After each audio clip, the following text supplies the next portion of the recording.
여러분 안녕하십니까, 반장입니다. 올해 9월 초 중국의 한 방송사가 중국 초등학생들에게 중국 축구에 대해 물어본 적이 있습니다. 중국의 초등학생들은 중국 축구를 어떻게 생각하고 있을까요? 학생들의 답변은 오늘날 중국 축구가 처한 현실을 적나라하게 보여주고 있었는데요. 不能看到他们想取得胜利的眼神，看不到赢的希望。我觉得中国男足太不配合了，就拿到球就往前带，往前带呢又带不好，然后呢，一脚射就射偏了，空门都可以不进，而且会推卸责任。对，那你说你为什么传球不传给我？你为什么空门不进？然后有一个外号叫海参队啊，那个肚子大的呀。一天一个海参，可会保养了。残奥会跟巴西足球也踢了个0-0，但是呢，这个国足正常的跟日本还踢了个7-0，所以很多人都在网上说残缺的鱼完整的屎。中国足球上不去的原因是什么？最主要的原因是里面的一些领导。以前那个李铁不是说50万就能上国足踢一场球吗？中国足球如果说要崛起的话，可能几十年以后吧，因为很漫长，不是1-2年就能解决的，你得一年一年的。 그런데 중국은 예전부터 축구를 못했을까요? 그렇지 않습니다. 과거 중국 축구는 선수 훈련과 자금 지원을 포함하여 자원을 팀에 할당하는 정부에 의존하는 소위 전국 시스템으로 운영되어 왔습니다. 선수 연봉은 높지 않았지만 이 시스템은 이른바 황금세대라고 말하는 중국 축구 스타를 배출하는 데 도움이 되었고, 중국을 아시아의 주요 경쟁자로 만들기도 했습니다.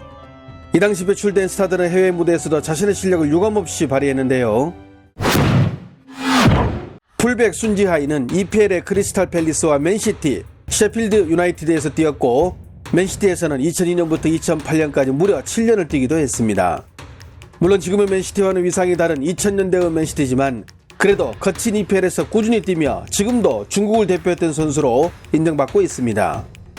수비형 미드필더였던 전 중국 국대 감독 리티에도 4년 이상 EPL 에버턴에서 꾸준히 활약했고, 수비수 판주이 역시 크리스탈 팰리스에서 3시즌 동안 핵심 수비수로 활약하며 중국 축구를 해외에 알리기도 했습니다. 이들이 활약했던 2000년대 초반은 중국 축구의 전성기라 할 수 있습니다. 2000년 아시안컵에서 3위, 2004년 자국에서 열린 아시안컵에서는 무려 준우승까지 했으며, 특히 2002년 한일 월드컵에서는 한국과 일본이 자동 진출에 빈자리가 나긴 했지만 44년 만에 최종 예선을 뚫고 역사적인 월드컵 본선 진출을 이뤄내기도 했습니다.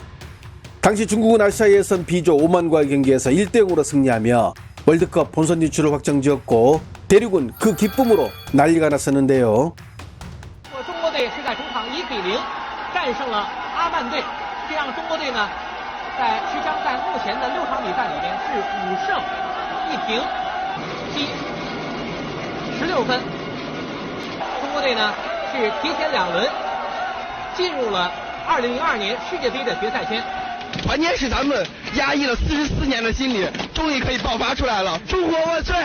我感到高兴，我感到中国的伟大，中国万岁，中华民族万岁！中国的44年的梦终于圆了，今晚上我们球迷很高兴。我太高兴了，我们出现了，圆了梦。 중국은 2002 한일 월드컵 본선에서 예선 3패로 조기 탈락했지만 사람들은 개의치 않고 월드컵 자체를 즐겼는데요. 出嚟睇波啊嘛，偷雞一日半日唔緊要嘅，即係射出嚟嘅啫。我覺得佢哋精神可嘉，做得好好咯。 이런 축구의 인기와 부흥에 힘입어 중국 프로리그에는 자연스럽게 기업의 자금이 몰리기 시작했습니다. 기업들의 아낌없는 투자와 후원으로 선수들의 몸값은 천정부지로 올라가게 됐는데, 2000년대 초반 중국 프로리그에서 뛰는 보통 선수들의 연봉이 약 2천만 원으로 일반 직장인의 20배가량 되는 돈을 받았으며 상위권 선수들의 연봉은 2억을 넘기도 했습니다. 하지만 돈을 내는 기업들이 단기적인 이익에 초점을 맞추다 보니 중국의 슈퍼리그에서는 좋은 성적을 내기 위해 승부 조작이 만연하기 시작했고, 선수들은 높은 연봉을 받다 보니 굳이 힘든 해외 진출을 포기하고 중국에서 배부르고 등 따뜻한 삶에 만족하자 리그의 수준은 물론 선수들의 실력까지 갈수록 수직하향하다 결국 중국 축구에 대참사가 일어나게 됩니다. 지난 2013년 6월 15일 중국은 태국을 홈으로 불러들여 평가전을 치르게 되는데요. 당시 태국은 23세 이하 선수들로 팀을 꾸려 사실상 2군급 선수들이 나왔으며 중국은 주축 선수들이 모두 출전, 여기에 이때까지만 해도 중국은 동남아 축구를 한 수 아래로 받기에 자국의 대승을 예상하며 팝콘을 끼고 여유롭게 경기를 관람하기 시작했는데요. 在外围再打门，球进了。比赛的第16分钟，泰国队7号阿南在外围用右脚内侧推出了一个挡错篮的泰国队进球了。刚才我们看在防守的时候，中国队禁区里面只有3个人，其他的防守球员都在原地的看着，没有上去对对方构成实质性的逼抢和干扰。结果对方敲出来，阿南的周围也没有任何。泰国队一个后插上的进攻，这个球并不越位，进了禁区。中国队只有3个人在防守，其他的防守球员一直没有往回退。中国队在这次防守当中体现出来的不是战术问题，而是心理上的问题。但是目前呢，我们看只有3个队员在往回跑，其他的队员都在原地的观看。这样的作战的意志是让人感到沮丧的。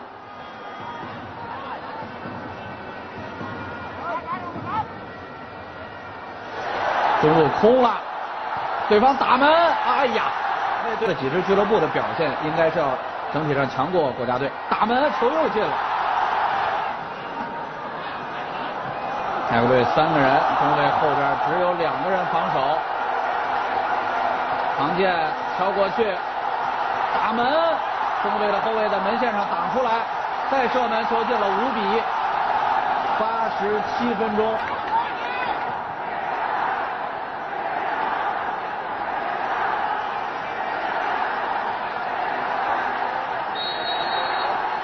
好，这个时候来自韩国的主裁判吹响了全场比赛结束的哨音。 당시 1대5로 대패한 중국팀의 대륙은 망연자실했고 이를 지켜보는 판주이는 인터뷰를 통해 불같이 화를 내며 대놓고 중국 대표팀을 비난했는데요. 中国足球现在什么水平啊？就这么几个人，你赵鹏什么都在踢中卫，他能踢吗？踢不了，你没这个能力，知道吗？再下去我要输越南了。 你泰国队输完输越南，再输缅甸，现在没人输了。另一方面来说，中国队是备战2018世界杯最早的一支队。我已经说了，你像这样的比赛本身就没有打好基础，你能跟我保证在17年或者16年这样关键的比赛他能赢啊？ 그런데 태국에게 대참사를 겪은 이 경기를 지켜보고 화가 머리 끝까지 난 또 다른 이가 있었으니 그가 바로 축구광 시진핑 주석입니다. 태국과의 경기가 열린 6월 15일은 시 주석의 생일. 이 경기를 보고 개빡친 시 주석은 패배 원인을 철저히 규명하라는 지시를 내리자 중국 축구협회와 계약 기간이 1년 6개월 이상 남은 호세 안토니오 카마초 대표팀 감독이 경질되는 등 대대적인 후폭풍이 몰려왔으며 향후 이 경기는 시 주석이 2050년까지 세계 최강으로 우뚝 서 월드컵을 우승하겠다고 선언한 축구 굴기의 기점이 되기 시작합니다. 축구에 대한 절대 권력자의 관심은 중국 축구 산업을 활성화하기 위한 재정적 투자를 장려하게 되고 이런 지도자의 의향을 파악한 지방정부와 부동산 산업을 중심으로 한 대기업들이 축구에 거액의 자금을 투입하기 시작합니다. 유럽, 남미의 유명 선수와 세계적인 지도자들을 갈고리로 긁어 모으듯 데려왔고 최신 설비를 갖춘 훈련시설을 건설하는 등 중국 프로리그는 양적으로 팽창했지만 정치적 기회주의에 뿌리를 둔 이러한 외적 번영과 발전은 베이스가 취약하고 지속 불가능하다는 평범한 진리를 중국 축구계는 방관하고 있었습니다. 특히 상상을 초월한 막대한 자금의 유입 및 정치권과의 결탁은 돈으로 승리를 사는 승부 조작을 비롯 돈과 인맥만 있으면 실력에 상관없이 국대에 들어가는 등 중국 축구계 내의 심각한 부정부패를 유발시키게 됩니다. 승부 조작 경기만 120건, 사건에 연루된 이들은 83명, 이 가운데 44명은 영구제명, 17명은 자격정지를, 특히 34명은 무기징역 이상의 형을 받았습니다. 이런 환경에서 좋은 선수들과 A매치에서의 좋은 성적이 나올 수 있을까요? 为了要取得成绩，找裁判做工作，收买对方球员、教练，有的是俱乐部找俱乐部的这种方式，变成了一种习惯，或者说是甚至到后来有一点点依赖。因为我太想成为国家队的主教练了，所以呢就想了很多办法，找了很多人去请托，找了足协的领导，能够帮我来说好话，能够推荐我。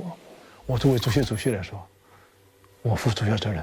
我想深深的全国球迷真的要谢罪，我错了，我自己真的认为我自己错了，我非常后悔自己。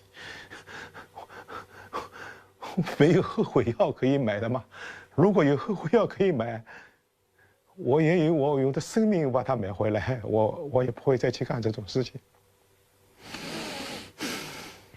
이처럼 거액의 자금이 급격히 유입되면서 축구계에선 부정부패가 만연했고 협회 간부부터 대표팀 감독까지 구속됐으며 부동산 버블의 붕괴와 모 회사의 경영 파탄으로 구단 경영도 악화됐습니다. 한때 아시아 챔피언스 리그에서 일본에 앞섰던 중국 최강팀 광저우 헝다는 모 회사인 헝다그룹의 파탄으로 재정난에 휩싸여 현재 2부 리그로 추락한 것은 그 대표적인 예이며 여기에 선수단 급료 미지급과 팬데믹 등이 발생하며 유명한 외국인 선수들이 차례로 중국을 떠나면서 중국 축구의 강화 계획은 실패로 돌아가게 됩니다. 이런 외부적인 요인이 중국 축구를 몰락하게 만든 주 원인이지만 이보다 더 중국이 축구를 못하는 충격적인 이유는 따로 있는데요. 2부에서는 이와 관련한 내용을 비롯 중국과 반대로 앞서가는 한국과 일본 축구를 바라보는 중국인들의 솔직한 속내도 같이 전해드리도록 하겠습니다. 좋아요와 알림 설정은 제가 영상을 만드는데 큰 힘이 됩니다. 시청해주셔서 감사합니다. 행복한 하루 보내시길 바랍니다.